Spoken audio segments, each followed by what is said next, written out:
Halo,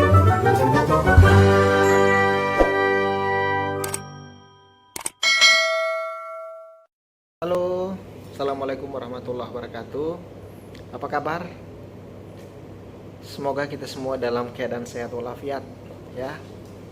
Jadi kita sedang melihat, membaca konstelasi politik nasional, melihat perkembangan peta politik yang tensinya kian hari kian meningkat, bahwa Pilpres 2024 ini akan melahirkan kompetisi dan kompromi politik atau yang akrab kita sebut sebagai koalisi-koalisi ya.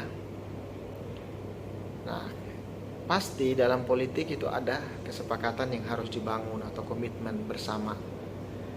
Ya, itu tentu sebagai sebuah upaya untuk memenangkan pertarungan.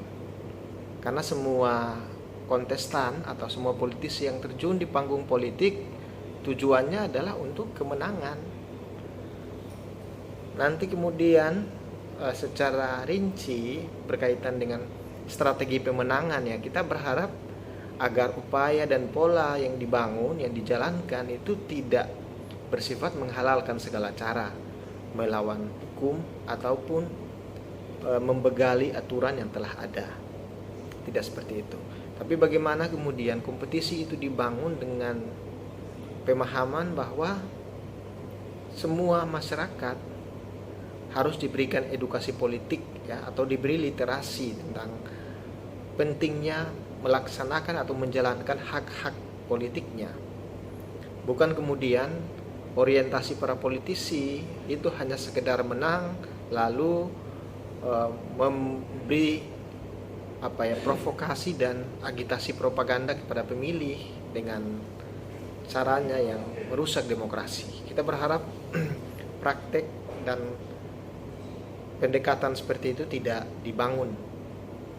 Tapi bagaimana kemudian kolaborasi atau sinergi antara sesama anak bangsa itu menjadi bagian penting dalam mengorkestrasi motor demokrasi atau mengorkestrasi yang namanya mesin instrumen demokrasi itu sendiri. Mungkin itu penting ya, agar kita menjalankan proses berdemokrasi dengan peta jalan yang benar-benar jelas. Bukan kita membangun ilusi, membangun informasi hoax atau membangun isu-isu yang tidak mendidik rakyat, yang merusak akal sehat publik. Sehingga yang terjadi adalah pemimpin yang terlahir itu pemimpin yang tidak punya nurani, pemimpin yang tidak peduli atas kemiskinan, pemimpin yang tidak mau pusing dengan penderitaan rakyat kecil, pemimpin yang akhirnya mendiskriminasi masyarakat, membuat polarisasi di tengah-tengah masyarakat. Kita tidak berharap seperti itu. Tapi bagaimana yang muncul ada pemimpin yang mampu mengayomi, yang menjadi fasilitator dan memberi solusi terhadap permasalahan bangsa, permasalahan yang dihadapi oleh anak-anak negeri ini. Pemimpin yang mengakomodasi kepentingan semua golongan, tidak mempolarisasi atau mendiskriminasi rakyat. Pemimpin yang menjadikan negara ini atau menjadikan jabatan sebagai ladang untuk dia mengabdi kepada publik, bukan untuk mencari keuntungan, untuk memperkaya diri atau memonopoli segala urusan. Tidak seperti itu.